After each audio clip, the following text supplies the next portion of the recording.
My name's Alex Howison. I'm the Flexible Solutions Manager for SSEN. My team and I are responsible for active network management and flexible connections across both license areas, north and south, which, as you know, will cover an awful lot of island communities. And also, and more recently, constraint managed zones, which are flexibility services that we, alongside the other DNOs, are now implementing in terms of being able to manage our networks in a more intelligent fashion and to use what we've got more intelligently, as opposed to maybe some of the more traditional ways that we've looked at things like reinforcement. Now, today's session will look specifically at flexibility and stability for islands and other remote communities. Now, SSEN's got a really proud history within this field. Obviously, the nature of our distribution networks, especially the distribution network in the north, we do feed a significant amount of islands and remote communities. Also, in our network area in the south, there is the Isle of Wight as well. So we do have quite a good experience and a good history of interacting with local communities on islands and remote communities, and also feeding the power that people need. Now, when we start to look at specifically at the question itself in terms of flexibility and stability, traditionally, of course, islands and remote communities have been reliant on single or dual circuit feeds, maybe subsea interconnectors to the mainland networks. And if you look at the energy issue overall, these networks have been designed in such a way to deliver the demand that those communities need. So when you flick the light on, or you put the kettle on, or the oven goes on, it's all been focused on that demand. And islands, much like the rest of the UK, is starting to experience, or have done over the last few years, a huge uptake in the amount of renewable resources, which are in reflection for the fact that a lot of island communities have got a huge amount of renewable resource available to them, whether that's through onshore or offshore wind, whether it's hydro generation. And ultimately, we've had to change our approach in how we interact and the networks that we develop for island communities. Now, if we look at a couple of specific examples, such as Orkney and Shetland, again, a huge uptake in the amount of renewables that are being connected to the networks in these areas, and the reliance on the either existing connections or the existing, if you like, embedded generation that has fed the island supplies, and Shetland is a prime example of that. There's often a conflict with the amount of generation that can be absorbed in a particular area, and that's then driven constraints. So we may well have enough, if you like, wind to eke out capacities of a couple of hundred megawatts, but the local network can't cope with that. Now, back in 2011, we kicked off the Orkney Registered Power Zone, which delivered the UK's first active network management system. Now, Orkney is still one of the most complex A&M systems that we've implemented, and it provides flexible generation capacity for 23 generators that would not have been able to connect to the network. Shetland again eked out an additional, I think it was 15 to 20 megawatts of additional capacity for renewable generators through the implementation of active network management. And again, those generators would not have been able to connect. That renewable energy wouldn't have been able to feed into the network and benefit local communities and the networks in general without this approach to using smart and more innovative solutions on how we provide the energy to local island networks. Now, if you like, both of those on Shetland and Orkney were delivered, if you like, under an innovation kind of heading. We have transferred that knowledge and the experience we've got of implementing active network management and delivered similar systems within BAU across the Western Isles and also on the Isle of Wight in southern England. And the importance being is that it's not just about allowing renewable generation to connect and providing additional capacity, which when you look at the traditional alternative, which is reinforcement, you're often looking at things like new subsea cables, new 132 or transmission links that are significantly expensive and also have a very long time frame in terms of being able to be delivered.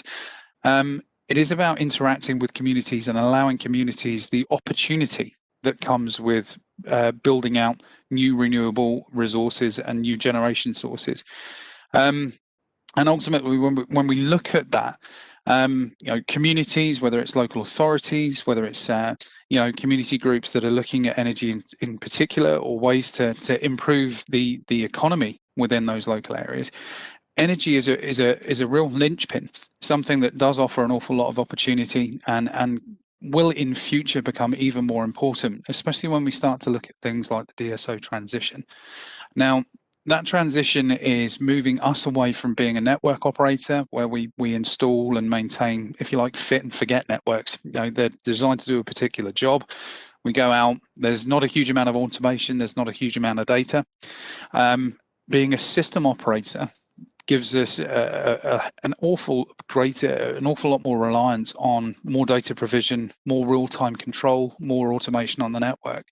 And the DSO transition that our industry are currently working on is around expanding not just how network operators run the networks, but also our interaction with communities, with interested parties, with providers of services and customers, so that actually we have and enable that zero carbon future that we're working on. And of course, a real linchpin of that is renewable generation.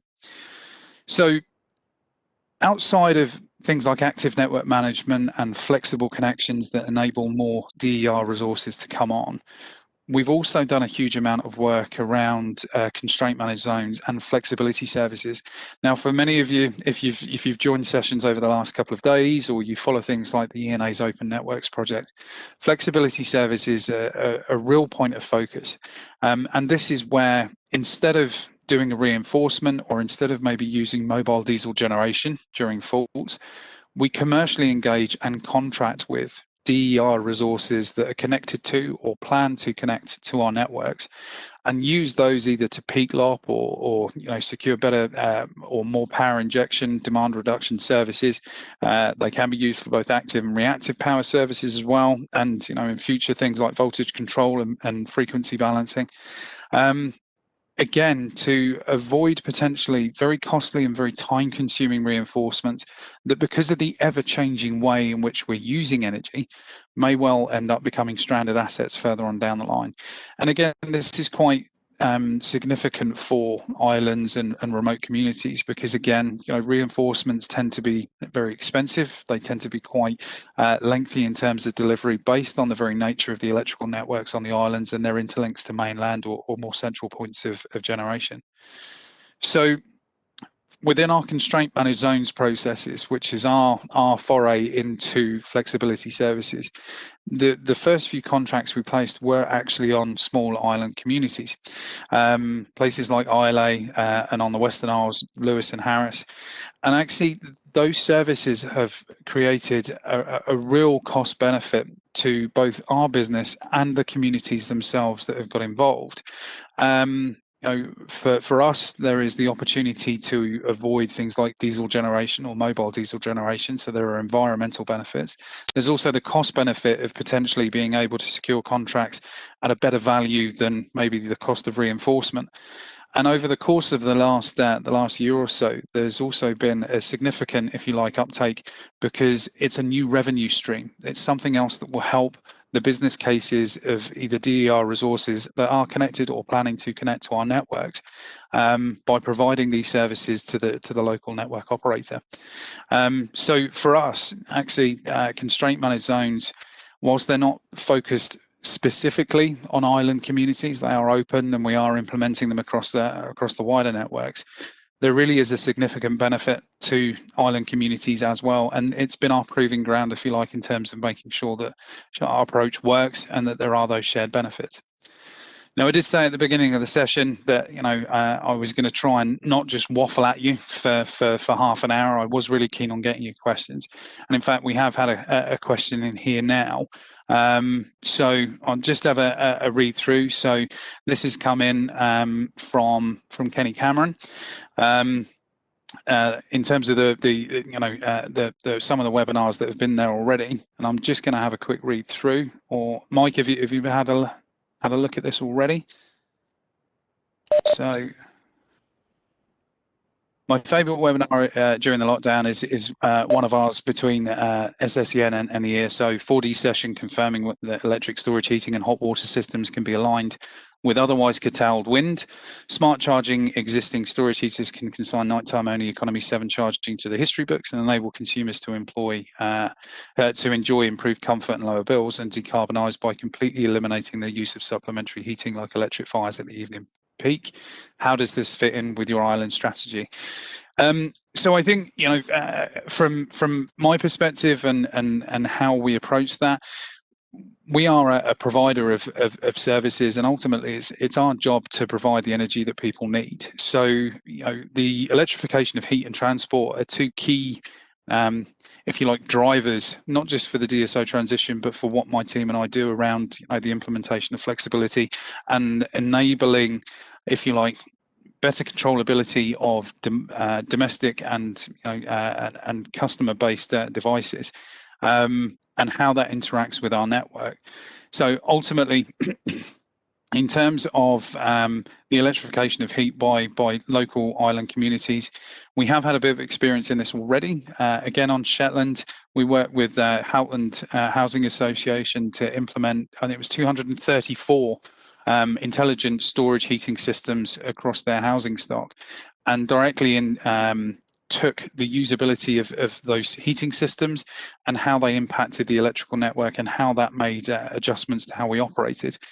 What we were able to prove with that is that actually, if there is some alignment, some data sharing, the ability to exchange instructions on maybe when storage heaters come on or come off, we were able to provide better forecasting for the local renewable generators, and therefore increase the amount of wind generation that was being absorbed into the network to directly feed that load. And I think that what we're doing in terms of our strategy moving forward is already sort of writing into, whether it's system interfaces, whether it's data release, this need for better interaction between how we plan, build and operate our network and the flexible resources that may well be attached to it. Now, that's being dealt with twofold, as I said, both in how we design and implement things like active network management, but also the services and the flexibility services like CMZ, and how potentially we can develop new services that look specifically at this type of relationship. Because of course there will be a benefit for us in how we manage our networks if there are these kind of flexible loads, which do then provide that additional benefit to local customers who are using the electrification of heat. Had another question on here. So, what are your views on the BSI Energy Smart Appliance Standardization process for demand side response? How important is this for the DSO transition strategy? It's actually very, very important. So I think in terms of having standardization, both in terms of schematic protocol communications, that means that there is greater confidence for network operators in how we interact and engage. I think one of the key things that we have to point out is networks traditionally and quite rightly are quite risk averse. So electricity is dangerous. We do need to make sure that any potential overloads on networks are being properly scrutinized and avoided. Things like if we have an outage, historically, we've looked at the need for that to ensure the fact that there are no resources that might be feeding into or trying to draw from that network while it's been isolated.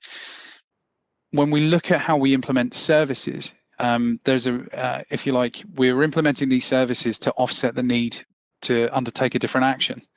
So we won't get a mobile diesel generator and bring this area back on through that mobile diesel generator. We'll use localized services instead. So if that service fails to materialize, or if there's a problem in delivering it, we may well have lost a significant amount of time where we're suffering penalties like customer interruptions and customer minutes lost. If we're avoiding a reinforcement through the use of services and these interactions with DER, then again, what we're trying to do is to manage potential breaches in the thermal capacity or the voltage capacity of existing assets. And if that service doesn't materialize, the network's at greater risk. So we do have to make sure that if we're interacting with a group of providers or a set of technologies, that there is some standardization in how those technologies are being implemented and how they're communicated with. Sorry, just wetting my whistle a little bit.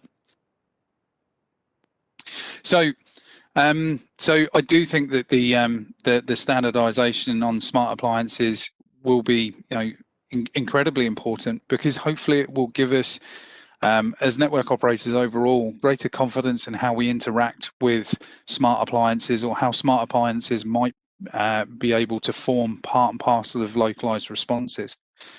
It's also very important outside of a DNO's wants, if you will, or the service requirements that we might be looking at. When you look at part of the DSO transition, it's about encouraging and enabling and becoming a facilitator of local markets, energy markets. So, of course, island communities again provide a really great, if you like, test bench for how these local markets might happen. Now, that's less about us paying for services to maybe avoid a reinforcement. It's more around local communities being able to make choices about where their energy comes from, and trading, whether they're trading locally for that energy, being able to potentially enter into, if you like, peer-to-peer relationships. So if you've got a local solar generator that is only exporting 50% of its capacity at the moment, they may want to pay local communities to step up the amount of demand they're using. So can you put all of your EV chargers on at once? And that may well mean that solar generator can, peak up the amount of power they're exporting closer to 100%. Now, they're generating an income from that, from things like feed-in tariffs and ROCs. They can take a proportion of that to pay for these local services. And the local energy market is all based around that understanding of having, resources, how they're operated, how they interact, how they can be controlled, and how they benefit other parties in that local area. So again, having some standardization around, the communication protocols and the technical specifications, I think gives greater confidence for that local market emergence as well, and will encourage that local energy market to be formed elsewhere. I think, keep the questions coming, guys, because it does make the session hopefully a little bit more useful for you, and us providing our insights. And I think, just while we're waiting for additional questions, when you start to look at the kind of general evolution, not just around what DNOs are doing, but what we're all doing from an energy perspective, I think it's clear to see that there will be an ever decreasing reliance on centralized forms of power. So your big coal-fired plants and potentially the big nuclear plants. I'm not going to speak for the ESO and the transmission system, because I know that obviously, things like frequency and balancing, we'll still need to have those larger engines there, those larger resources there to keep our network stable. But from a local perspective, there will be an increased reliance on whether it's renewables, whether it's things like responsive EV charging, whether it's flexible storage heating and rooftop solar. The interaction of all of these small devices and how they maintain, if you like, a balanced local network. And our job will be to make sure that, actually the networks themselves are designed and stable enough to be able to make sure that, one, the market is there, and two, the energy people need is still there. And island communities are still, if you like, complex in that respect, in terms of how, whether there's mainland interconnection, or whether they are reliant, if you like, on kind of embedded, more traditional stations to provide the energy. So we've had a question through here. Would I consider operating islands not synchronous to the UK grid, for example, for Black Start? I think what we need to do with that one, Andrew, is probably take it away. I'm not overly certain as to whether you're looking at operating these islands not synchronous already, because we do have a couple of examples of that. Shetland does not have a transmission link or a link to the mainland, and what we have to do there is operate the network based on the requirements and the abilities of the existing generating stations, and the impact of an influx of new renewables that are coming online that will hopefully reduce that down. And again, if the network falls over, it's almost like a mini Black Start anyway. But there is also the other way that you could perceive that question, which is actually, if Black Start Wood Islands themselves potentially form some sort of a resource to help with that. And I think that when you start to look at the whole system question that the DNOs and ourselves are working with the ESO and transmission operators, is once more devices come online, once more DER are there, whether they're island based or not, you are technically looking at, can these be scaled up? Can you group these, if you like, almost into individual power stations to support the wider network? And I think that that's something that, again, through the works within Open Networks and the works that we're undertaking with ESO under things like the RDPs, the Regional Development Programs, they're all exploring how more collaborative management of resources, better communication between network operators and the providers can benefit not just the immediate local area, but also the networks overall. So it may well be something that I've completely missed the point of your question, Andrew. So again, if you want to follow up by email, I'm more than happy. And I think my email address is being circulated as part and parcel of this session. Are there any other questions at all? Is there anything else that anyone has been considering or thinking about as we've been running through?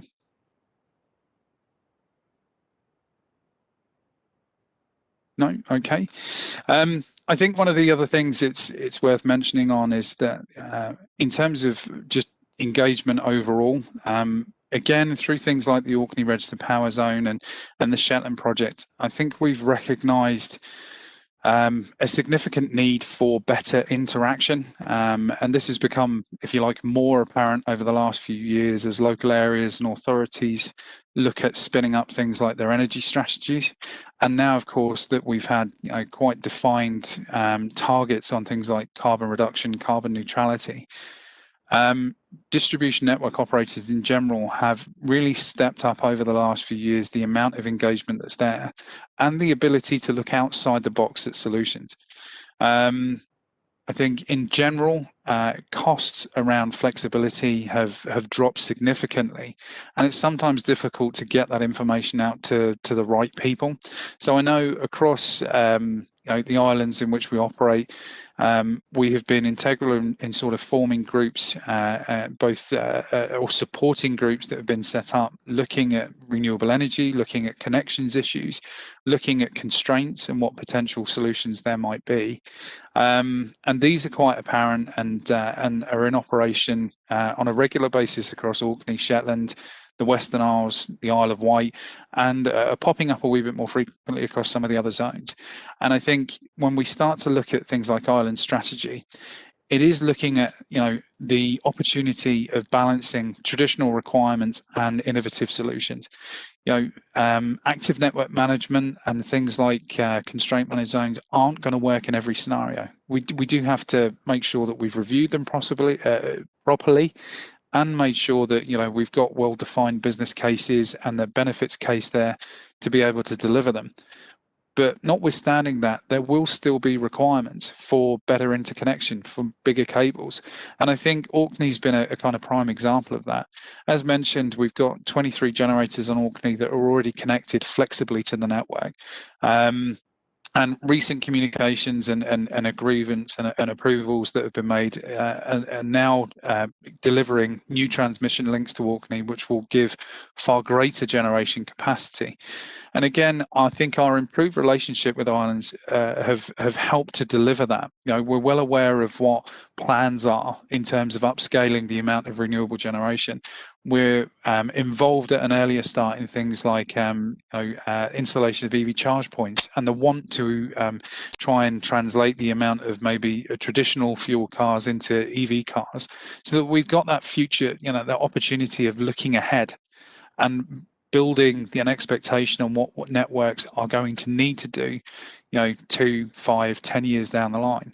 That directly influences, decisions that are made or requests for investment that can then be made in the regulatory framework on how we feed those islands. And I think it is important to note, as you know, the innovation conference goes on, and of course we have a huge amount of focus on innovative solutions and EV charge points and new processes and things like active network management.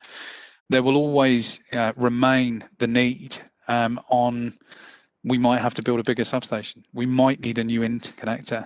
And I think when we start to look at the impact that renewables will have, how energy efficiency is potentially eroding some of the baseline demand in areas, but that might be being combated by things like EV chargers coming online. When we start to look at the electrification of heat, which of course across the north is going to drive some significant new loads, our ability to have that more advanced visibility and to plan more intelligently on how we design networks, how we design solutions.